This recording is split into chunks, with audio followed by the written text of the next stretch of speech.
Hello and welcome to Footy Judge Mo. This is the biggest Premier League game of the season so far, in my opinion. It's Arsenal versus Man City. Saka's injured, or he's not, or Arteta's lying, maybe. But Rodri is not there for sure. Can Arsenal use this chance to go top of the league, or can Man City brush them aside? I think we'll only here to know. I'm here with a couple of really great guys, couple of them that I like to talk football with. We're here to talk about the game. We're here to actually analyze the game to see who's going to come on top. Both of them are going to back their team. And I don't want to dwell for long. Let's start right away. Let me introduce the guys that are here with me, of course. Listen. This is going to be an epic show. So I want everybody here to hit that like button for me, please. If you can, I really appreciate you guys hitting that like button.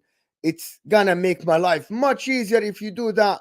And I'm going to introduce a couple of guys. Let me start first by, listen, he's the home team, is someone that I really love to talk to all the time about football, knows his game, knows some jokes, but also knows how to talk about football and how to analyze the game. It's, of course, the Nigerian brother Kunle is here with me. Welcome, Kunle. How are you doing, my man? How are you feeling? Give us the juice. Oh yeah, now my people, it's your dark skinned man from the motherland. If you didn't know before, now today you go understand. Am I excited? I'm always excited to watch my team play. Am I confident? I guess we'll find out as the stream goes on, man. Big up Mo, big up the panel, big up everyone in the comment section. Smash the like button. Thanks for having me, bro. Appreciate you.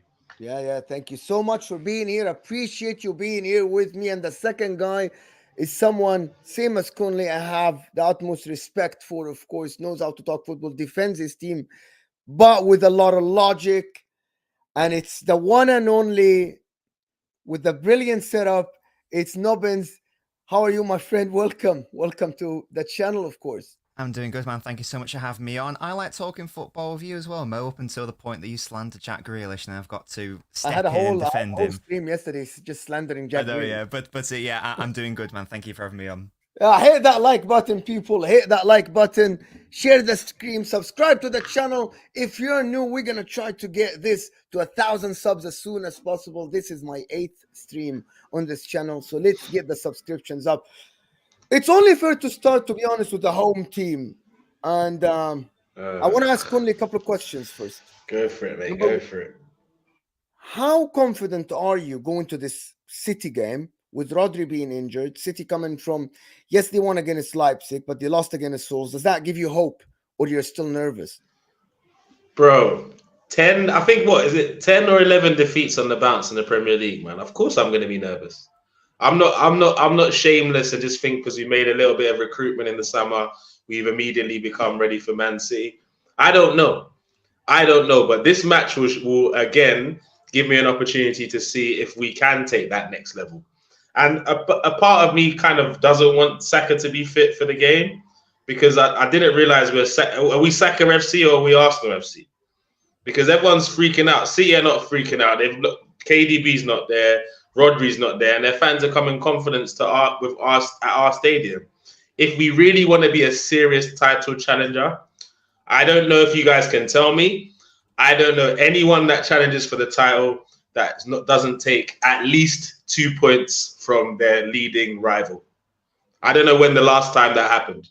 Whether you can able to get 2 draws, that's decent, or a win at one of the grounds, you have to do one of the two if you're going to win this title. So this is another opportunity to see if mentally we've matured to be able to go up against City. I don't know, though.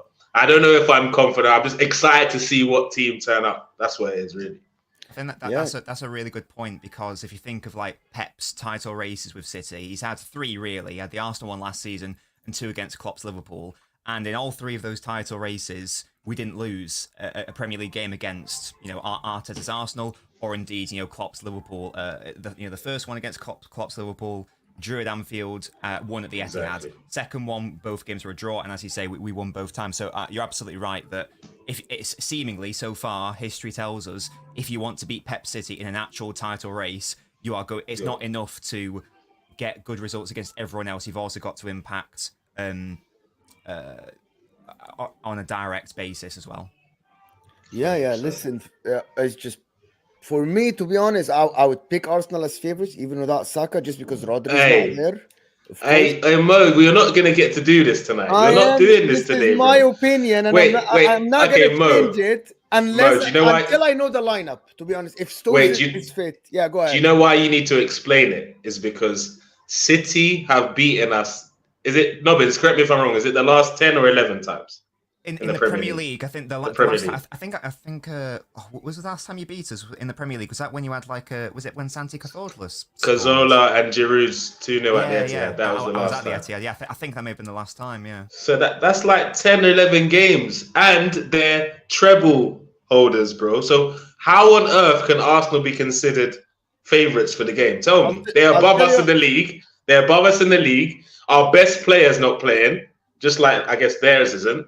So tell me what logical reason you have to make Arsenal favourites other than your agenda. No, actually, it's not an agenda at all. You play at home. Man City don't have Rodri, which is the glue of the team. They still We don't have Saka. Yeah, but you have replacements. They don't have replacements for Rodri. Oh my! Are we doing this for real? Bro, you couldn't even listen, say that with a straight face. I saw the smirk. Listen, I saw the smirk creep out. Nobbins even saw the smirk. So Arsenal are more prepared. Okay, wait. This is what you're trying to let your viewers know, right? Arsenal are more prepared to deal with the loss of their best player Saka than City are to deal with Rodri. Is that what you're saying on stream? Yes. Based on Rodri is irreplaceable for Man City. Saka, you have Odegaard, you have Martinelli, you have Trossard.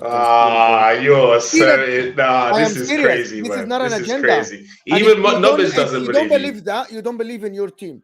I tell you that. Bro, no, it doesn't work like that, man. Because you don't want. Okay, sorry. Explain. Man City without Rodri are completely different team. The way they play is different. And that's how I'm saying. And also, they don't have the experience up top. If Bernardo is there, he'll have to drop in the midfield. Doku isn't experienced. Jack Grealish isn't playing. Julian Alvarez has been playing amazing and everything, but he doesn't have the experience. Your defense should be able to nullify these forwards. There's not Gundogan. Right. There is no KDB. There is no Riyad Mahrez. So your defense, again, is their offense should be all right. However, in the midfield, if Rodri was there, he is the glue. This is it. I don't get it. Why this? I'm gonna ask you this question. Ahead. You can ask Nobbins as well. Maybe Nobbins. Okay, Nobbins. Nah, because Nobbins hasn't made such a wild statement, so that's why I'm not asking him questions. Can you tell me the last Premier League game Arsenal won without Saka? I couldn't say the last Premier League game they played without Saka. For sure. Did you in the Lons game? Saka's on, assist to Jesus. Saka goes off. What was the end of the result? So we can't play without Saka. We've shown you that we can't do it, but yet you're convinced the treble winners are less prepared to handle their loss than we are, who've not won a title for 20 years. Mo, make it make sense, bro. Okay. It has nothing to do with the belief in my team or not. It's the facts. It is the facts. I'm not gonna pump my chest about Arsenal versus Manchester City until I see Arsenal beat Manchester City. There's no ingredients for me to be excited and pump my chest about because we've not beaten them for so long. What if we do it? Then I'll be like, okay, we've made a mental shift that we can beat them in the Premier League. Then going into maybe the game of the Etihad, I might be a little bit more confident. But as it is, when we've lost our best player, who Nobbins has just highlighted, we've not even seen how we look without him for 87 games. So why do you think we can cope with it better than they can without Rodri when they've at least played without him and won games? We haven't. All I will say, I guess, to that is, if you're an Arsenal fan, you will not get a better opportunity to beat Man City, I think, because you're at home, obviously, that's the thing. But the main thing is, if you look at our midfield from last season, you think about the four-box midfield of Rodri, Stones, Gundogan, Kevin De Bruyne. None of them are going to be featuring on Sunday. Gundo's in Barca. Stones it has only just come back from injury. He's not going to be risked to start. Rodri suspended, and De Bruyne is injured. So whether you are favourites or not, I think is largely irrelevant. I think what does matter is that you will not. We just talked about the importance of beating City in a title race if you want to win said title. You won't, because I tell you right now, the Etihad, we will have De Bruyne back, and we will have Rodri back, and we will have probably Stones back as well, and we'll obviously have the home crowd. So you're probably not going to win at the Etihad. So if you want to win, you've got to do it on Sunday, I think. As I say, there won't be a better time to face City. Coming off, I know we just beat Leipzig in midweek, but we did have Rodri on the pitch. We are coming off a Premier League defeat against Wolves, where we didn't look very good. We looked borderline terrible at times. So yes, I don't think Arsenal will win. I personally envisage a draw. I don't think City. Really? I think Pep and City will be quite happy with a draw, to be honest, given all that context. Thankfully, Bernardo is back. Played I think the full 90 against Leipzig. But yeah, not having a Rodri, not having a Stones, will mean our midfield is probably on paper shouldn't win the midfield battle. If you've got Partey, I believe Partey's back to fitness, is he? Yeah, he was on the bench on Tuesday night. Yeah, so if you play, for example, Rice, Partey, Ødegaard, I would fully expect you to, and then Zinchenko inverts, I would expect you to win the midfield battle, to be honest. It's just a question of whether Havertz plays there, in which case I don't know what he offers in midfield, to be honest. See the stress I have to go through, Nobbins. I've got to decide whether Havertz is playing or not. I'm stressed, bro.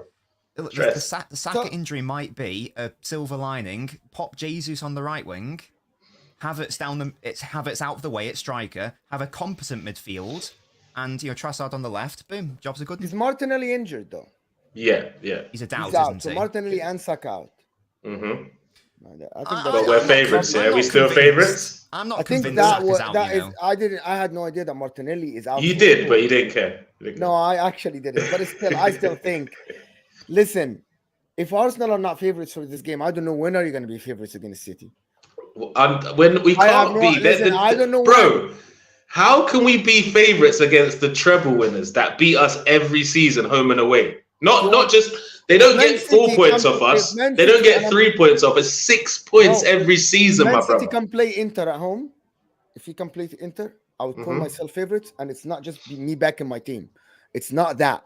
It's based on footballing reasons. I believe when you play at home, you have an advantage. Last year it was different. When you play at home, and I get what you're saying, Kunle, that you haven't beat them, but this season I have seen Spurs get a point and outplay Arsenal at home. I have seen Liverpool lose at Spurs, which something hasn't happened often. I have seen Spurs slap Man United, doesn't happen often.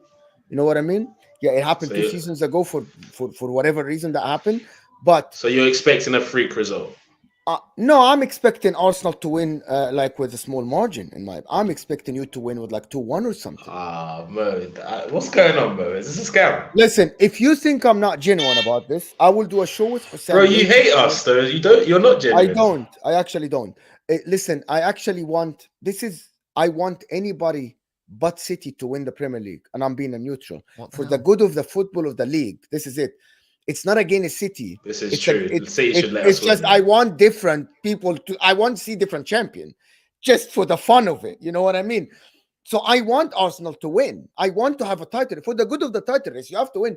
If they brush you and they win against you at the Emirates, we really need to shut the league and people play for the second place. This is it. Facts. People need to understand that people that say against City, it's not against City, it's City are a brilliant. Probably, do you guys know that I called City the best team I watched in my life from March until June last year? And I was genuine about it. That's better wild, than the Barcelona. It's okay. But I will have this discussion for a different day. Yeah, different day, bro. For a different day. But for this game, what are the key battles that you think Arsenal can win the game if you win it, Kunle? Just like Nobbins said, the midfield, how that midfield look is crucial. I believe, to be honest, if we set up the same way we did in the Community Shield, even though that was kind of just a curtain raiser for the season, I believe we should control the midfield without Rodri being there. So Partey, Rice, and Ødegaard, and hopefully that just gives Ødegaard the freedom to just move around as much as he wants. Because for me, when Havertz is on the pitch in that midfield role, I believe sometimes he gets in Ødegaard's spaces and makes him play a little bit of a different game. So I think that's crucial. If Havertz is in the false nine, I can bear with him in that role. Because I'm not like these Arsenal fans that saw the eureka moment when Havertz came and Arteta signed him. I still don't know what my manager is doing with that boy. I cannot tell you. But hopefully something happens, because if he's not confident now after we've given him a freaking penalty to take, the boy's never going to be confident. Anyway, let me not get caught up in talking about Havertz, to be fair. Bro, but he's a shoe that is tight. You buy an expensive, and I said it many times, you buy an expensive shoe, it's tight, you're past the return period, the return policy is past you now, and you have to wear it until it fits, or until your foot gets hurt and you throw it away and you give it to your cousin. That's what's going to happen. He bought him, and it's the shoe, and he has to fit him in, because otherwise people are going to, why did you buy this guy for that much? You could have had other shoes. You know what I mean? You could have bought 2 shoes instead of 1, but he did it. That's it. And he's going to keep doing that, Kunle. It is what it is. I believe that Jack Grealish last year. I would not. What's that? What's that? Nah, bro, don't do that. It's not the same. I swear it was that. But the difference is the whole outfit was absolutely great. And the women were coming around for Man City. That the pain didn't matter. It didn't matter. You know what I mean? The pain is it's all right. There's so much. It's a little pain. I can deal with it. Last year with Jack Grealish, because everything of the outfit is amazing. The tux is great. Everybody likes me in the party. And that was it. But now this year, he needed a new shoe. And the new shoe, it looks absolutely brilliant in Doku. But anyway, go back. This Havertz thing is ridiculous. Bro, it is ridiculous. Like in terms of, you could have spent that money on someone that already is confident in their game. I'm not saying there's not a player in there somewhere, but with the Havertz, you spend 70 million with a guy that needs to be rejuvenated with confidence, and then maybe we can see the best of his game. I think that's too much money to spend on a risk like that. If you drop 30 million on him, I'm still upset because I didn't like him at Chelsea anyway, but I can bear with that. And there's less likelihood that he's going to start games at 30, 35 million, but 65? I don't know, man. I hope he shuts me up and scores a brace and we win the game. And I will shamelessly do knee slides all across the Tunnel TV studio. You know me. But as of now, nobody's going to talk about Havertz. If you're top of the league and Havertz plays, it's going to be the same conversation with Jack Grealish. And I'm keep bringing it to Jack Grealish because I had something like. But he had a good season last season. I don't get it. But he had a good season. He was and Kai Havertz, but my thing about it, when the machine works, I had something like this at Inter and then Juventus. The machine works. It's a machine. The machine works, bro. The machine works. So everybody is working. If you win games, Kunle, and it keeps working, people are going to say he's part of the machine that works. He provides what the manager wants. People said that Pep Guardiola was asking him to do these things, which is something I'm not in the training ground, so I don't know. I only believe my eyes. So maybe Havertz is being asked to do the role that we don't like. We are looking at Havertz as the guy. What role, Mo? What exactly? What role? Winning duels. People are telling me he's a body in the midfield, winning duels, play the long ball, win headers. Fine, good. If the team wins, who cares? The team wins. The team wins. If the team is stuck and they don't win, now we start asking questions. Mate, but at the moment, it's working. Against Lons is exactly what the thing I've been warning my fan base about for before we even kicked the ball this season. And the how scared I am at that left side with Zinchenko, Havertz, and like a Martinelli or a Trossard. It's so scary. I feel exposed. And Lons were just running up and down that side every time on Tuesday night. So imagine exactly.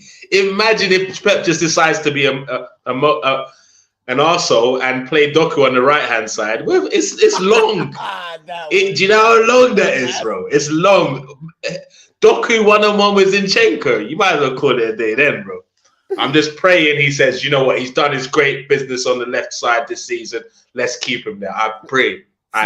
Since we're in Arsenal, Nobbins, how do you assess Arsenal's season this year in comparison with the last year from a rival point of view? Yeah, so I personally think that Arsenal are slightly worse than last season in terms of performances. In terms of personnel, I think they have strengthened, bringing in Declan Rice, for example. But I think if we compare, all I can do is compare it to this stage last season. And I know that people say, "Oh, but Arsenal had less points." I'm speaking more on performances. I personally, people can disagree if they want. That's absolutely fine, not an issue. I personally think that Arsenal have been less of a threat. I think that they are struggling to create chances compared to last season. If you look at the open play stats, they've only just created slightly more than the Man United. I believe they're 10th in the league, so they are mid-table in terms of open play creation. And I think that, we just touched on Havertz there a lot. I'm not trying to scapegoat, but I do think that a lot of that is down to the fact that the midfield's dynamics has been interrupted. So, Arsenal aren't as fluid anymore. And also, we've not replaced Xhaka, bro. We've not replaced exactly, Xhaka. yeah. And I also think that maybe partly is just because teams have more respect for Arsenal this season compared to last. If you think about, last season, Arsenal were like an unknown quantity. No one could have anticipated Arsenal were going to get 50 points in the first 19 games, especially. So therefore, teams set up differently. Whereas City have earned their fear status, if that makes sense. So every single team basically sets up to nullify you instead of trying. Exactly. Yeah. So and the whole week is prepared.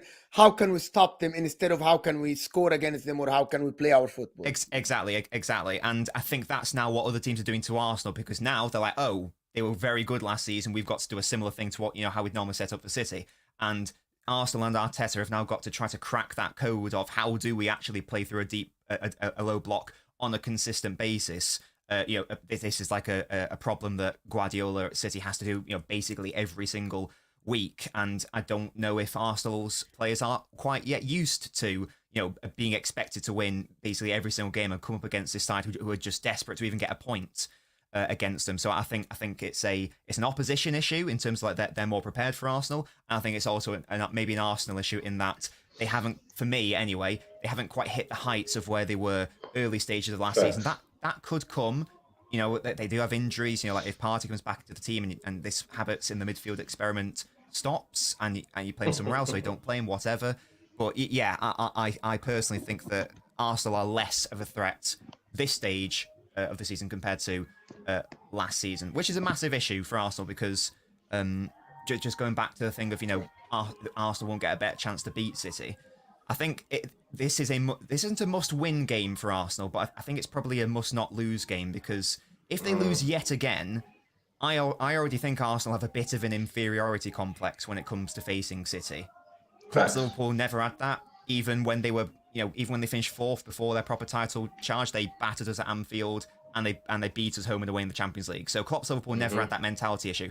I do wonder if there is a mentality thing with Arsenal of we're just never going to beat the side, like, in the Premier League over 90 minutes sort of thing. So if they lose it again, I can maybe see them being like a snowball domino effect of further capitulation. Facts. And you know what's so crucial in this game for me, Nobbins? It's the first 15 minutes. Because like literally nearly every season we have a game plan. You lot get early goals. We panic, then throw the floodgates open and we do madness, bro. Like those first 15 minutes are crucial.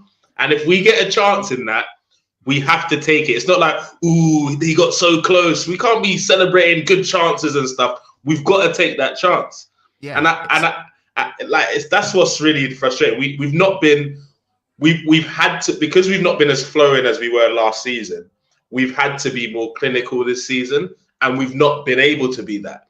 And that's why it's not looking as good as I think it should. Because, for example, the Tottenham game told me that this team aren't ready to challenge City for the title, because for me, you had to win that game.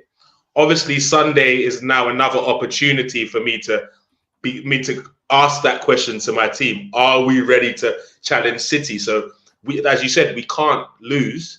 A draw wouldn't be the worst result, because for me, that means we have to get a draw at the Etihad. It can't just be we draw here, then we lose at the Etihad. So, at least if we win this game, it puts less pressure on the return leg, but until I see my team do it in the Premier League, I can't pump my chest and say, yeah, do you know what? this is the time we're gonna do it. I can't yet. I just can't. I actually like I was listening to a podcast, but first, guys, there's over 100, there's almost 120 of you here, and we're not even on 100 likes. So hit that like button, people. It's very important for this channel to grow, to get even monetized. We have over 120 people. And I'm not even on 1,000 subs. So if you're new here, subscribe to the channel and hit that like button, people, because this is how I go to different people. So just do that. And I'm sure Nobbins and Kunle didn't like the video, so from their accounts. We'll see about that. But I was listening to a podcast, and Barney Roney, I don't know if you guys listen to The Guardian, Barney Roney and the guys were talking about, like, journalists, and they were saying that Wolves result for Man City, and then I'm going to come to Kunle here for this. It provides hope for Arsenal and Liverpool that it's not only us that have to beat City. This can be somebody else beating them. There can be small teams that take points from City. Because in the beginning of the season, I thought City would win every game. At some point, I thought it doesn't matter how good you play, they will win 1-0. It doesn't matter. The goal will come in and somehow. But this Wolves team prove. So what you just said, Kunle, about that, it's if I draw, I have to get a draw. It might not be true. It might not be true. It might be something else. This notion that City will win every game, it might not be true. And before we do that, okay. Kunle's channel and Nobbins' channel are in the title. You don't even have to do anything. If you click that, it's just a simple link.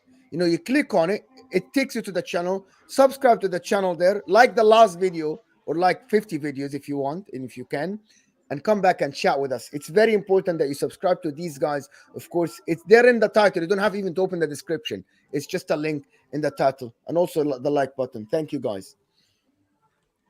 First of all, I want to say it's not easy to go unbeaten the whole season, which everyone's finding out since that formidable one that Arsenal did.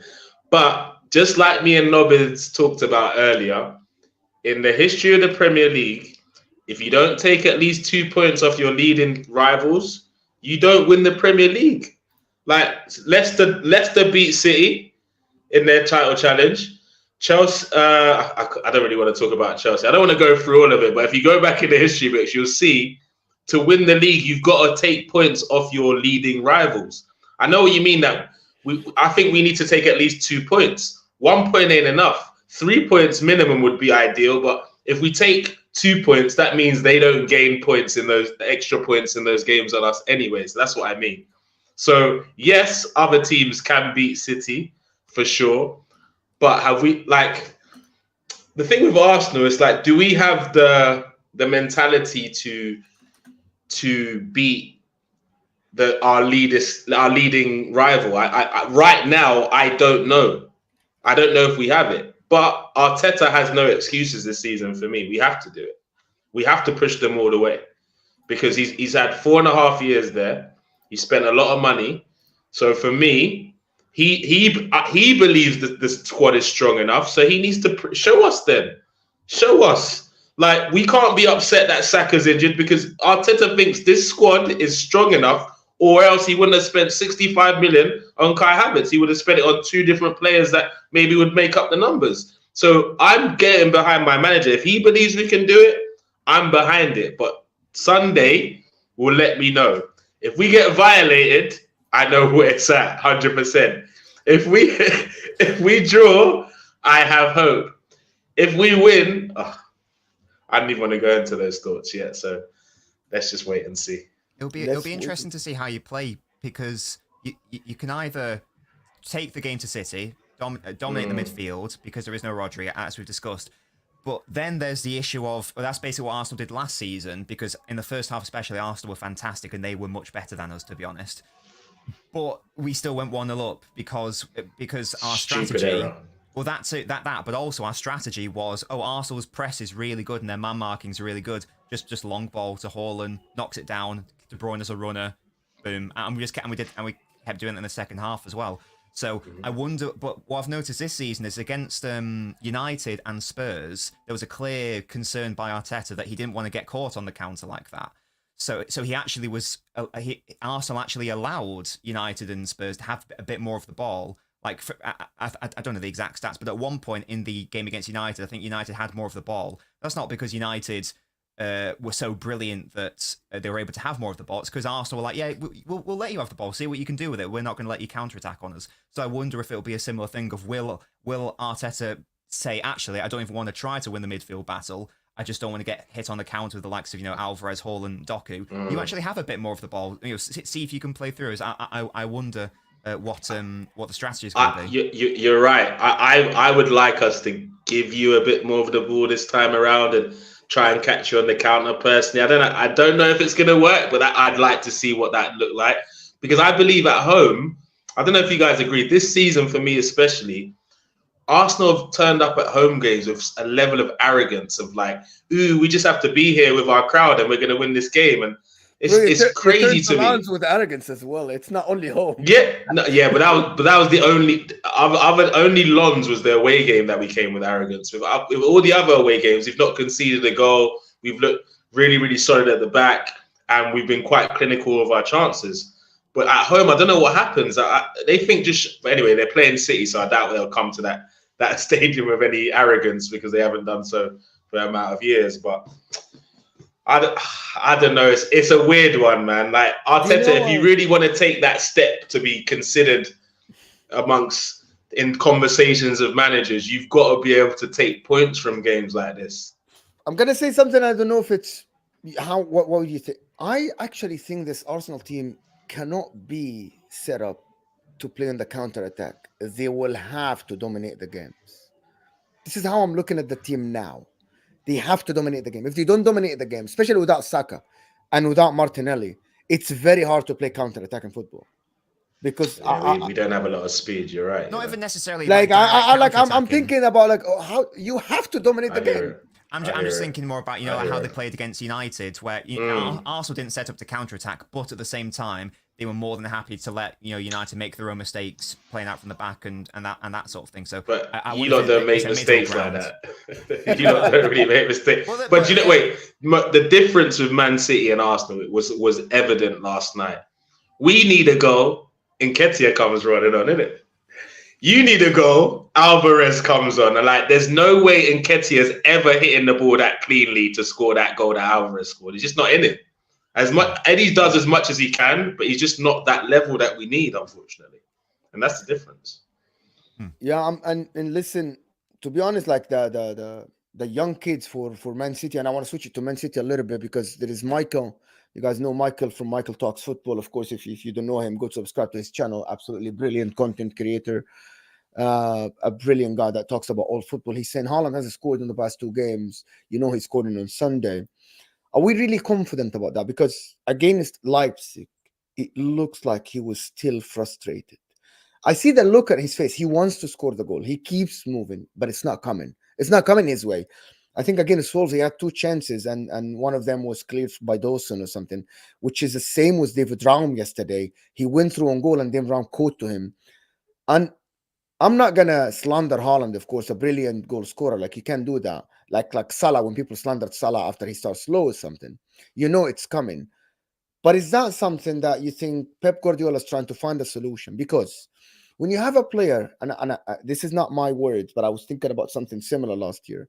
When you have a player that touches the ball 14 times versus a player on the pitch that touches the ball 140 times, but it doesn't work, do we start asking questions? Because last year he was doing the same, but he was getting the goals. But now he isn't getting the goals. Is Pep going to overthink it now? Does Pep need to overthink it, Nobbins? He's still Premier League top goal scorer, so I think he is getting the goals. To be honest, I would be more concerned if he wasn't getting chances.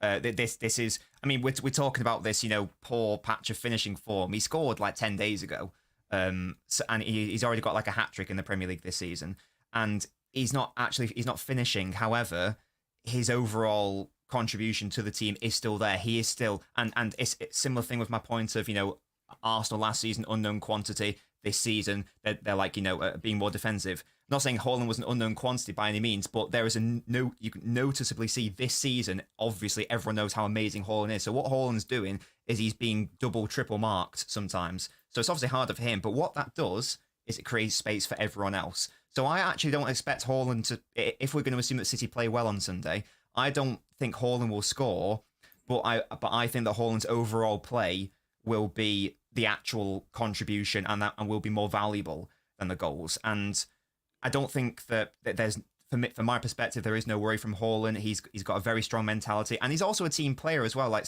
he was asked in an interview, like, would you rather have loads of goals or your team win a trophy? And was like, well, I want the team to win a trophy. He is a massive team player. He's all about the team. Like when because he's a City fan, when another player celebrates, when another player scores, Haaland's celebrating like he's just scored. Like, so he's all about the team dynamic. He's not, I'm gonna. If he was an Arsenal player, they say he's being sarcastic in the celebration, to be fair. Maybe, yeah. But I'm going to sort of like, people like to force us off Haaland and Mbappe debate. If we are going to do that, maybe I'm wrong. Mbappe strikes me as a player who needs to have everything about him on the pitch. He needs to be involved. Haaland is more than happy to only have a couple of touches a game, but if his team wins, and even if his finishing is poor, Haaland will still be happy about that.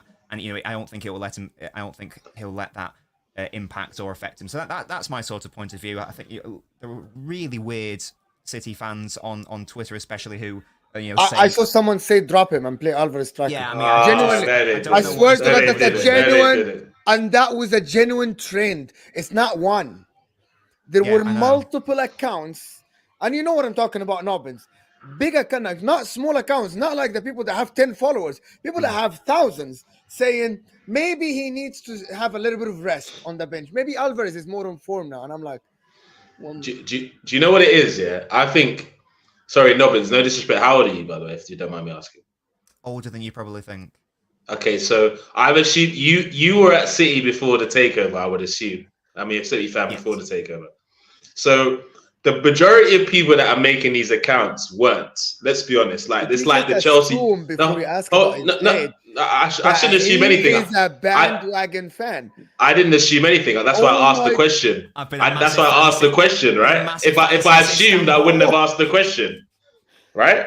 But so I didn't assume anything. I asked the question. Why would you ask? You shouldn't assume anything. You should ask. Look at the shirt. It's Sean Wright Phillips. That's who. Yeah, so that's what I'm saying, and this is why also when I'm talking to Chelsea fans that are from the Abramovich era, you have different conversations with them than you have with people that were there before. So any logical fan that's been there since in the tough times will know there's nothing to complain about when it comes to Haaland. There's absolutely nothing. Like, because he had last season, it was, is he going to make it in the Premier League? So we didn't have those conversations. He scored bang loads of goals. Now, what's the narrative now? He struggles for 2 games. Maybe he's past it. He was a one-season wonder. Drop him so he gets hungry again. All these different things. But Nobbins just he's still the top scorer in the league, no? Yeah, he is, exactly. So are you going to drop every other striker in the Premier League as well? Because they're clearly not scoring at the rate as Haaland is. So it don't add up to me. Anyone that questions this boy is ridiculous, because we can clearly see he got made in a lab. He's going to kick into gear at any point now, and he'd probably score a brace on the weekend, knowing us, because Arsenal have a headline. Oh, he's not scored for 4 games or whatever. Gets a brace at I've seen it so many times. Got touch wood, it doesn't happen this time. But anyone questioning Haaland, especially as a City fan, doesn't deserve him at their team, because he's sensational and he's going to break all the records. You are right. Like, you touched it, Mo touched it with like these Twitter accounts. These are definitely spoilt fans who only know success, which was always going to happen, because that's what success breeds. That's what for sure. There's a whole generation of United fans who were like that as well, with those expectations. But it's having that self-awareness to be like, it just because we lost a game against Wolves, maybe you don't have to drop everyone and go, sell all these players, and it's like reel it in a bit. Perspective. So yeah, Haaland. 100%. There is no world in which Haaland should be dropped, unless, because it's not just about goals. Haaland can score. This thing that I don't like. It's very reductive analysis. Player scores goal. Player played well. Player doesn't score goal. Player didn't play well. A goal doesn't necessarily mean you played well. Like, for example, sorry to I'm not having a go at Saka here, but for example, in the United game, Saka got an assist. I thought he was borderline shit for that game, to be honest. I thought he was poor. But the history books will say, oh, he got an assist, he must have played well. It says he got like an 8.5 on SofaScore, on FootMob, he must have played well. So it's that unless you watch the highlights, then maybe you do see Haaland and go, oh, what's he offering? What's he doing? But it's not just about goals, which sounds stupid of Haaland because he's so good at scoring goals. There is so much more to football from strikers than just goal scoring. It's also overall play, it's hold up, it's space creation, it's all of this added together. So yeah, I don't like when people are so reductive with that analysis. Do you know what it is, to be honest, with Manchester City, us including myself, rival fans and everything, is that we try to find the problems, we don't look at the positives, because if we look at the positive, we'll just get okay, whatever, let's just not watch. Does that make sense? Like, I try to overanalyze Manchester City sometimes, and I'm guilty of that, of course, because I try to get hope that I'm going to watch Manchester City and there might be a result that when Man City loses, which is like when we used to watch Barcelona and Messi and even the Real Madrid team that used to win every game in the Champions League. I'm like 3 years in a row. You try to overanalyze teams sometimes, and sometimes we're guilty of saying stuff that maybe we're overanalyzing something that we shouldn't just overanalyze. It's just be simple. It's simple as Haaland didn't score, Alvarez and Doku scored. It's as simple as that. It's not as complicated as I try to make it look, in my opinion. The last thing is, I wanted to get your opinions on Liverpool, actually, because it's related to this game. Because Liverpool look like they are in this game. Yes, they lost to Spurs, but the Liverpool team, can they battle Manchester City and Arsenal to this title? Can they go toe-to-toe? Can they actually go all the way to the end? I still think Arsenal finish ahead of Liverpool. I think Liverpool have been very impressive, given the context of their, squad issues, not really having an actual proper defensive midfielder or, a first choice one anyway. I'm just of the view that over the course of a whole season, I don't know if that is sustainable. I think that there have been too many games this season where, again, I've watched a lot of Liverpool this season, a lot of 490s. Let's take the Wolves game, for example. If they're playing a competent team, they probably go in at halftime 3 or 4-0 down. And there have been too many of these performances where they allow too many chances and their overall performance isn't good enough. They gain the result, which is absolutely fine. If you don't watch the game, you're like, oh, they got 3 points. That's all that matters. But it's a consistent thing. So if the performances pick up, then absolutely. For me, at the early stage of the season, I actually pay more attention to performances than results, because over the course of a season, performances will pay dividends. And I say, I'm just not sure. I don't think they're going to be a million miles off City or Arsenal.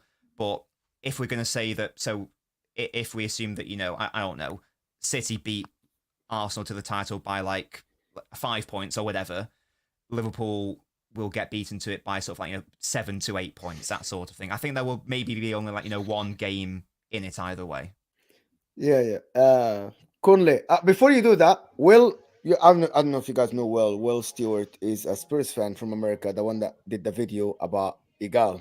They analyzed Igal for an hour. I know you know that. Oh, for real? I've not seen that. Literally, he did have a video. Go check him out.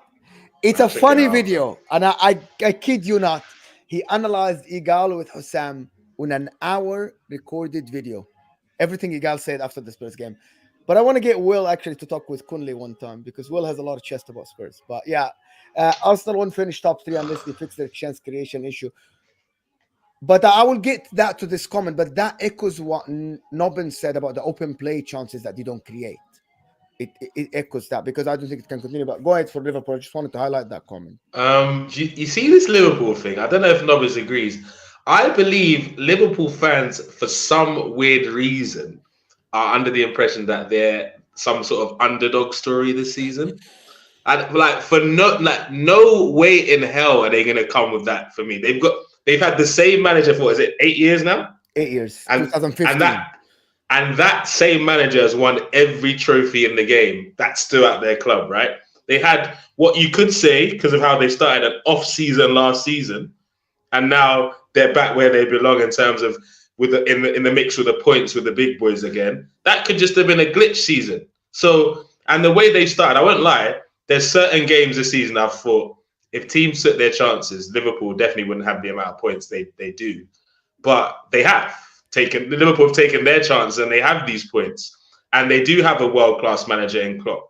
And they have revamped their midfield with a lot of youth because they said the midfield didn't have a lot of legs last season. They still have one of the best players in the world in Mo Salah. I know Mo doesn't really like Nunes, but I think he provides a lot. And I think in the second season, we're definitely going to see a better player like we are seeing, I do believe. So Liverpool are definitely title challengers. Do I believe Arsenal will finish below them? I don't. But could I be having a different conversation on Sunday night? Maybe. You never know. But they are definitely in this title challenge. It's definitely no underdog story. They've got enough in their team to push City all the way. Obviously, what's a bit concerning is the amount of chances they concede. But what you saw against Tottenham with the 9 men, if Liverpool have something to fight for, you can never write them off in any 90 minutes. So I think they're gonna be in it for the distance. But right, there's over 160 of you here. Give me at least 250 likes. The like button is underneath your live chat. Just close the live chat, hit that like button, and come back chat with us. Also, the guys have their channels pinned in the title, not in the description. There is 2 channels pinned in the title. They're just links. You click on them, you go subscribe to their channels, and then you come back and chat with us. Give them a like, give them subscribe. Brilliant content creators, and they're helping me here. Of course, they're helping me. Absolutely, they're helping me. Listen, last topic in the last 5 minutes, if you guys don't mind. Where do football go? And I'm being genuinely asking this question. If Man City win the title again and win the Champions League. What do you mean? We must get them relegated. We must get them relegated in No, the summer. what I mean is that we must all the teams could come together and get these mofos relegated or get Pep to leave the country. So we got to do something, man, because he's taking the piss out of the league. That's why, Nobbins, where do football goes in the Premier League? Because this is the best league in the world. The reason why it became the best league in the world is because of the competitiveness of the league. It's because in my lifetime, I watched the Premier League also regularly from 2003. The best period was between 2009 and 2018 when no team won it twice. So you go to the next season not knowing who's going to win. There's a favorite, of course. But if Pep Guardiola wins the league again, after getting rid of all this experience, this is literally, as Kunle says, is taking the piss. I don't know where teams go from there. I really don't know. I might be getting my years wrong, but I believe that if we win the title this season, then Pep will have matched the level of Fergie's dominance over a 10-year, over like a 10-11 year period, or whatever it is. Why are you trying to trigger the neighbours, bro? Why are you trying to trigger them? No, fuck it. Keep going. Trigger them. I'm with it. The point being, as I said, I don't know the exact. I did a video on it on my channel ages ago, because I can't. It was something like United won like of the first 11 Premier League seasons. I believe United won 8 of them. Blackburn would have won 1, and Arsenal would have won. That sounds about right. Where? When? In the 90s?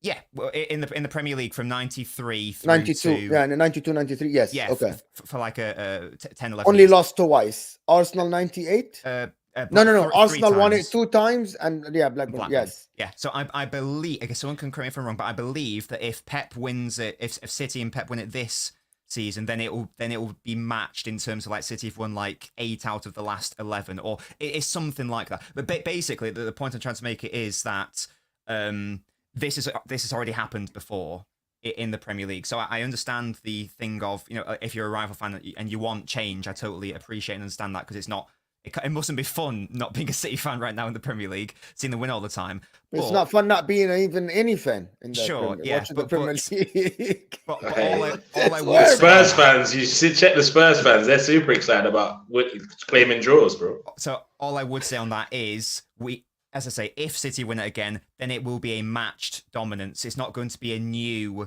thing from a Premier League perspective. Now, maybe City go and win the next 20 in a row, and that's a different conversation. But let's be honest, Pep's not going to be here in 5 years' time. And I think that you never know.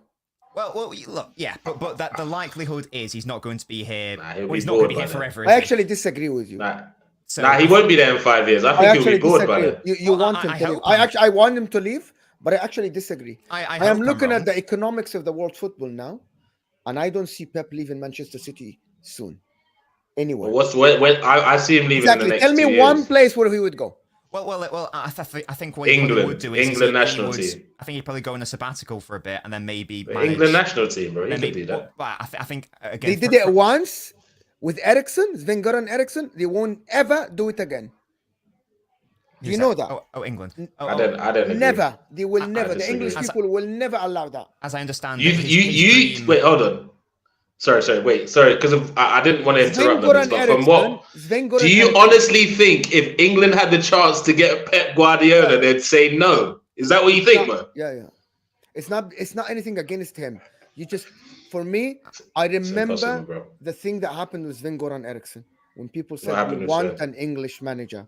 We want and Capello after that, and then they said this is what that after they got knocked out, they said this is what you get when you don't have an English manager. Even though Capello was brilliant with England. Okay, since then, I swear that England women's team won the Euros with. So Nobbins here is English. Do you believe the English FA will get a non-English manager? Well, if you want to believe the rumours that came out a month or so ago, it was apparently leaked that the FA were really liked the idea of Guardiola being England manager. But that's sort of besides, I didn't know that, to be honest. That's sort of besides the point. I think if we're talking about the national stage, I think it's irrelevant. I don't think Guardiola would want to manage. Do your research, England. Bro. He wants to manage. He does want to manage Brazil, though. That is something. So I could see him going on sabbatical for a bit. And then maybe, because again, according to the In the Nose, the Brazilian FA approached Pep with a very lucrative offer last season. They were desperate to have him. So I wouldn't be surprised if he goes to Brazil after City, maybe. But you are right. Like, logically, there is no better club he could go to. He's not going to go anywhere where it's not the pressure of Barcelona. He's obviously got the finances behind him, the structure. It basically, whatever he wants, he's going to get to an extent. But just bringing it round back to what we were talking about, he's not going to be here forever. When Pep leaves, it won't be a Fergie leaving United situation. There won't be a massive capitulation because Pep won't leave us in a terrible state. We won't like our back line at average age of 87. He will leave us in a good state.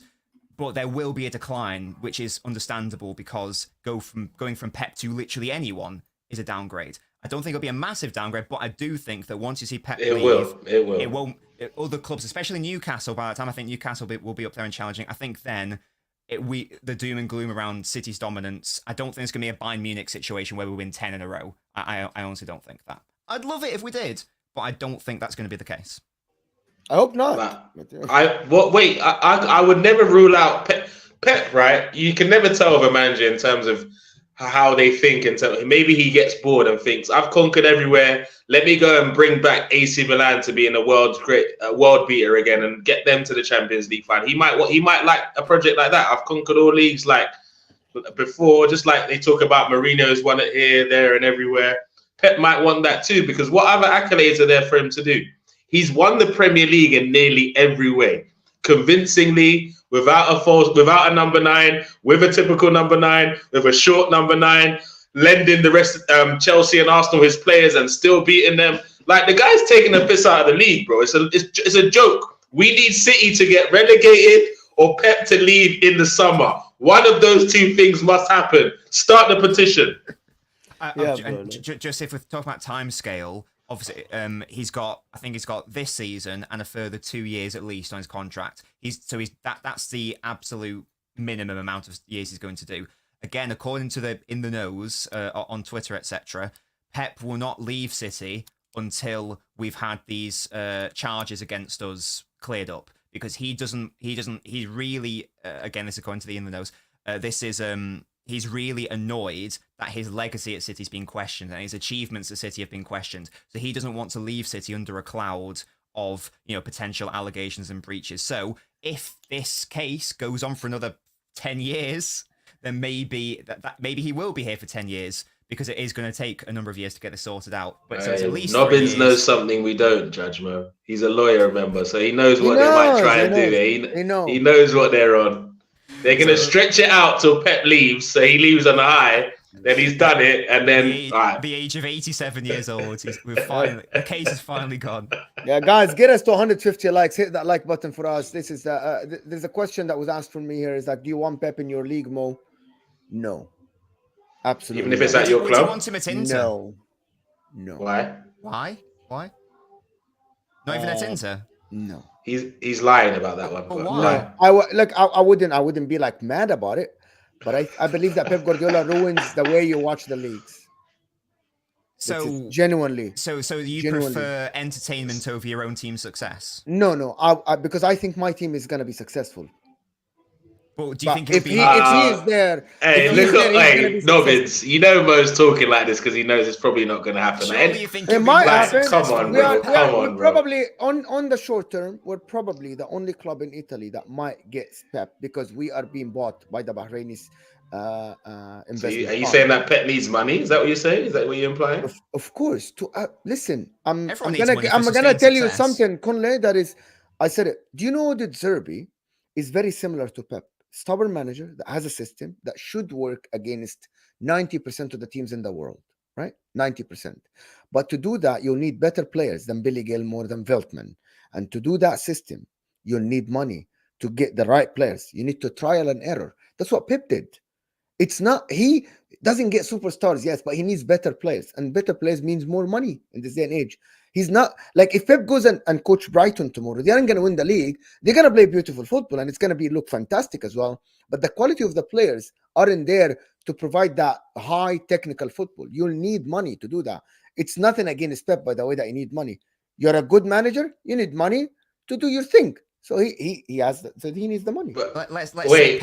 say next season you sack your current manager, you bring in another one. Over a 5-year period, do you win more or less with Guardiola more with as your Pep, manager? of course. Probably So- more. No, with but no, But you Nobbins. still wouldn't want him. Yeah, Wait, maybe. no, You made me wait, think about it. no, Think about it's it. wait. You're really, yeah, like No. you made me think about it. I actually No, Mo. We didn't do anything, We've Mo, got to because what you convince try. to want Wait, Guardiola. wait. Nobbins. But let me just get it right. What just happened here? Mo just tried to convince us and his viewers that the reason he doesn't want Pep is because of how the rest of the league will look. I'll tell you the difference. I actually Mo, you're hilarious. Pep Guardiola football. I believe genuinely watching Pep Guardiola's football. I always told people that going to games knowing that you will win the game is something I don't like. I actually don't like. Back in the days, football, when I grew up, football was you don't know who's gonna have ball position, you don't know who's gonna win the game. If you watch Man City or Barcelona, and it's nothing against that, it's a brilliant system from him. If you watch him, you know that you're going to go to the game knowing that Man City will have the ball, and you know that you can watch the highlights and you won't miss a thing. You'll watch the highlights of the game and you won't miss a thing. And I, as a football fan, I hate that. I want my club to succeed, of course. I want to win every single trophy. But this is, in my opinion, it's a boring thing to watch football as a neutral. It's just boring. Watching Barcelona knocking around for You bored, Nobbins? You bored yet? But in Nobbins, this you bored? context, you wouldn't be a neutral. Wait. Your club winning every It'll single be week. Nobbins. Are you bored? Oh, I'd say winning has just got boring. It's just a tiresome affair at this point. Obviously, because I obviously didn't feel it. Maybe I don't know hark it back yet. to the Maybe days of if I feel it, I will 1999 know it. when we were in the third tier. Good times when we were Let me losing tell against you, York. in between when we won the league No, between you're a wild boy, 2006 bro. when Juventus got relegated, between 2006 and I'm gonna tell you that, and it's genuinely honestly, between 2006 and 2010, we won every league with 90 something points. Okay, I celebrated more the league that we won after 10 years of not winning with Antonio Conte, way more than the second year or the third year or the fourth year of winning that league. And Way that's because more. Juventus And I weren't there. enjoyed it more That's because fine, but wouldn't you rather have we were sustained walking success the rather league. than intermittent success? Huh? Wouldn't you rather have sustained success rather than once every 5 The years? thing or about in something? Italy, Inter, Milan, and Juventus, some of them had sustainable success, but it always fluctuates. It's not like England. You dominated, and Manchester United dominated the 90s and the 90s. In Italy, that period that happened to Juventus didn't happen before. It was just an anomaly that happened before. I am genuinely wallahi, I want to celebrate my team's success over everybody else, but I also want to go to the games enjoying football. No, And this I is hear me. I hear you, Mo. I Look, want to enjoy would football. Mo, I would love for my team Yeah, to because win your the team Premier. don't win as much. Hold on. Can I land? Yeah. I would love for my team to win like Aguero last minute of the last game. But best believe I will celebrate if we win it 5 games before the last game too. Well. You said you were more excited. The key word in your delivery was you were excited. the levels of excitement are irrelevant. I'm excited at my team winning all the time. Obviously, I can be more excited about certain trophies we've won than other trophies, but the bottom line is my team are winning, which means I can hold my chest up high and trash talk all the other teams. This is gonna go into a philosophical discussion. Why football is something that people watch? It's an entertaining thing. It's entertainment. It's the same as movies. It's the same as everything. It's the same as, I think it's entertainment, right? It's lately becoming you have one over your friend. But football, when it started in the 1800s, it was an entertainment business. The players get paid more now because it's an entertaining business. And at the end, as a football fan, I want to be entertained one way or the other. And if I'm not enjoying something, I'm not going to watch it. This tribalism, I get it. And I hate like Juventus and everything. But at the end, I want to be entertained. If football becomes a systematic thing, that my team wins every game, where is the entertainment? Yes, I'm going to celebrate it once. I'm going to get one over you. 1 year, 2 years, 3 years, 4 years. And then what? Where is the fun of it? I come first every year. Just ask Nobbins. I'll tell you why Nobbins. He's a poster child of it right now, bro. Absolutely. So, I'll tell you why Nobbins is. I tell you, in my opinion. No, you can't speak on his behalf, bro. No. I'm telling you, in my opinion, how I think, and he can tell me if I'm wrong or right. Because I have this conversation. Please do. Address him, Nobbins. Address him. Yes. Okay. I think because they didn't have success before that, so he's enjoying every single bit of it, every single moment of it. He's enjoying it. He's squeezing this, right? But imagine if it goes for 20 years and Man City win every game. There's not going to be any point of winning. When you win every game without competition. You see what, Mo? You're a politician because you've just changed the narrative. You've now extended it for 20 years. We were just talking about Pep going to Inter. Who thinks he's going to stay there for 20 years and win every... We're talking about you winning maybe 3 league titles in a row, for example. And you said you'll be bored because you're winning every... Mo, you're not making it make sense. To get your point across, sorry. You'll have to go to an extreme example. To get your point across, this is something that I learned. You have to get to an extreme example because this is how you show the example. You don't get the regular one. So I went to the extreme example to show you that winning every game and going to the games knowing that I'm going to win might not be fun at some point. For 20 years, yeah, maybe for 20 years. Floor is yours, Nobbins. I went philosophy. But for 5 years, I'm sure you'll be okay. But carry on. Yeah, I mean, I can't predict what will happen 20 years in the future. I can't say what I'll think. All I can do is tell you what I think now. And if you said, right, you win the Premier League 20 times in a row from now on, I'm going to take that, absolutely. And I'll enjoy winning it as well. And maybe that's because, I'm not bored. When you said that football's about entertainment, I agree to an extent. If I'm a neutral and I've got a game which I'm not really invested in, then all I want to do is be entertained and watch a fun game of football. When I go to the Etihad, I mean, I am personally entertained because I like watching tactical setups and I like to try to figure out what teams are doing, even if it's not, entertaining for a neutral. But I don't go to the Etihad that's the main reason why I go isn't to expect to be entertained. I go with the hope and the, maybe arrogant expectation that we do win. And I would rather win in general. I would rather win a league title in a boring fashion, even though I personally don't think we are boring, but I would personally win a league title in a boring fashion than not win it in a really exciting manner, because at the end of the day, I do want to win the Premier League. And I think what I also would say is, I think there's a lot of people have a go at City for being boring. Again, it's not something I subscribe to personally. Maybe in terms of results, sure, that's a different conversation. But I think, Mo, you're talking more about on the pitch boredom.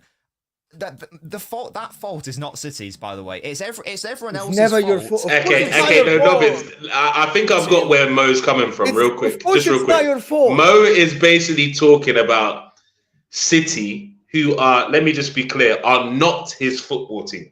Yes. So he can't talk about, as an opposition fan, I can say it's boring to watch City win the league every season. But if I'm City, I'm not being bored by my team winning every season. Do you get me? There's two things, isn't there? There's the boredom of the outcome, and there's the boredom of the actual match itself. As a rival, I would be bored. I was bored when United. There's still excited Celtic fans, bro. That just shows you football. The Celtic and Rangers fans are excited, and they're the only two teams that win that league, bro. Yeah, and there's so much. They're like, I have a sorry, counter argument for what you said, Nobbins, about winning. So if we make this football a virtual thing and you don't watch it, but you know your team is gonna win, is that gonna be fun? So if you know the outcome beforehand? No. If it's a virtual thing and you're not watching the game, but there's something going, it's like your team is winning behind closed. You're not watching the game, but you know your team is winning. You're cheering, but you're not watching the game. Right. You don't get to watch the game, not on TV, not in the stadium, but you support Man City, but Man City win every game. Would you be happy? In what relative to what? Just so you go into that the is games the now. weirdest question You ever. go into the games. I'd be happy, but I obviously wouldn't be as happy as if I got to see it. So you would be happy if City become if Why football become behind closed doors and you don't get to watch it, but you support your team. You go on Twitter and you go do shows and you talk about your club and everything, but you don't watch the football. It becomes something else. But you support Man City. What the reason an why I asked that extreme question, example, Mo. I'll You tell are you a nutter. exactly. Well, it's all about extreme examples. I still would enjoy it it's because all I do about like extreme winning. example. Exactly. Yeah, so you care about winning. So for you, I care about winning for my club because I care about winning football matches in a manner that I enjoy. I entertain myself. It's not only about winning for me. Maybe that's the difference between me and you. I didn't it's say not that. only about winning for me. No, I didn't say that. I said that there are two boring aspects. One is the result. One is the performance. Are you bored already, Kunle? Because you're. Go ahead. Maybe I'm not the best person to ask because I personally like watching our football. To be honest. Look, but an opposition man could say that they don't because they hate watching City destroy teams. It's not about destroying teams. Go ahead, Nobbins. Sorry. So, example, I didn't like the results of watching Fergie's Manchester United when they're winning 3 titles on the bounce. But in respect of the football, I liked watching the football. But I didn't like watching United win, but I could sit back and appreciate it and go, wow, this is unbelievable football that I'm watching right now. This is entertaining. It's not one or the other. You can separate and distinguish the two, I think. So, So with that example of not being a City fan, I personally think the football is entertaining in the same way I thought United's football was entertaining. Did I want them to win? Definitely not. Did I hate that they won every single year and they were dominating? Obviously, that was boring. I was really happy when Chelsea won, when Arsenal won, or whoever. I don't really know what the point is, though, to be fair. This is very philosophical, but I can go on. Like, Mo's a nutter. Because if you're asking me, would I rather win the Simeone way or the Wenger way, I'll always pick the Wenger way. But if I won the Simeone way, no, it's not really. It's not technically different, bro. It's not technically. It's very different. Bro, I'm an Arsenal fan, so I'm talking about my experiences, okay? Oh, okay. That's why I use Wenger. So if you ask me whether I'd rather win the Wenger way or the Simeone way, I'd rather win the Wenger way. But if I won the Simeone way, I would cheer the same way and rip my shirt off for goals like I would if Wenger was playing. For the last time, I'm going to say why I think City is boring. For the last time, because go into the game, you know that City will have the ball, you know City will attack, and you know the other team will try to hit them on the counter. So if you watch the highlights, you won't miss a thing. Can I just ask one question? Sorry. Yes. So just to confirm, it's the outcome which you find boring, not the actual football that you find boring, or do you find both boring? I'm not. What the outcome? Do you enjoy watch? So do you find the fact that City probably going to win and therefore the result and the outcome boring? It's not the winning. It's the way the manner of the game. Watching the movie. I think the movie is repeating itself every game. Right. It's the same movie. I'm watching the same movie. I am going to the game knowing exactly the scenario, but the exciting thing about it is that I don't know the outcome. Actually, it's the other way around, Nobbins. Right. I don't know the outcome because it's exciting because Wolves won against Man City, right? But you ask anybody that haven't watched the game, they will tell you exactly what happened in the movie. They're going to tell you City had the ball, City attacked, Wolves hit them on the counter, they scored more goals than City. Isn't that what happened? Basically, yes. Wouldn't that be the answer of 99% of the people that know the Premier League, even without watching the game? I just wanted to establish whether it was the actual physical watching of the match or the fact that you know City are going to win, which was it's not that City isn't going to win. City might not win. You didn't win against Wolves. You might not win against Arsenal. So you fundamentally don't like how Guardiola's City play No, football? I respect it. I have all the respect to it. I think it's one of the best thing in football. He changed football forever. But for someone who likes to watch football, I think going to the movie, knowing what's going to happen, maybe not knowing the outcome, but knowing the scenario, I can watch the end or I can watch the highlights. And I don't know why is that a wild take.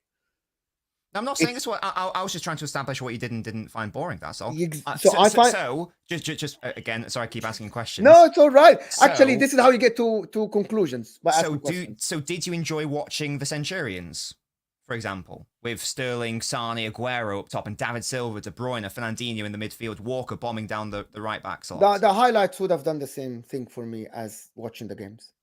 So you didn't enjoy watching the Centurions? You found that boring? You see how he didn't answer the question? You see how he didn't answer the question? You don't get it. You see? You don't get it. Watching the highlights. You're a politician. The highlights is actually what happened in the game. The rest of the game is very predictable. The highlights is... It might be predictable, but I've watched Goodfellas 10 times. It's my favorite film. I know what happens, but I still enjoy watching it. Facts.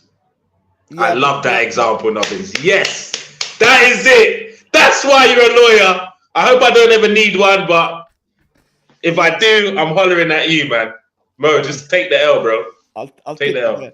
So maybe he does. Yes. No, it's not a question of... It's not but I hope that at least you see my argument there. I get it. Dig deeper, that's all. Let's try and dig deeper. I get it, but I don't think we would really know if you're being genuine about that until... Hold on. Until Inter are in the exact same scenario where we could see. Is that right? It's all good to say when you're talking from the outside. Actually, I can't disagree with that. 100%. Maybe if I'm in the same situation, I will enjoy it more. But as of now, I'm speaking as a neutral, and I'm 100% neutral because as a neutral. I am a neutral, bro. Like people think everybody has an agenda. Like I don't like Jack Grealish as a footballer. I like other people as footballers. To be fair, it is boring that we've not won the league in 20 years. That's so boring, man. It's definitely boring. It's so boring. If we win it, But anyway, thank you everybody that watched. We kind of reached the 150 likes while we're talking philosophical, not about anything. But thank you, Nobbins. Thank you, Kunle. We've gone over the hour. This was supposed to be a 45-minute show. We are generous with our time. Thank you everybody for being here. I hope that we got to 1K now or not. I don't know actually, but thank you guys. Make sure if you're watching this on the replay to subscribe to the guys One Touch TV and Tunnel TV. Nobbins Tunnel TV. It's different. Check me out Twitter is different. Sorry, 6:30 UK time. We've got a stream, so check us out. 6:30 UK time, a stream with Kunle and the rest from the studio. Yes. Okay. Enjoying that, of course. And thank you everybody that watched us. Appreciate the guys. Thank you guys for helping me in this channel. And we'll see you guys soon. Peace.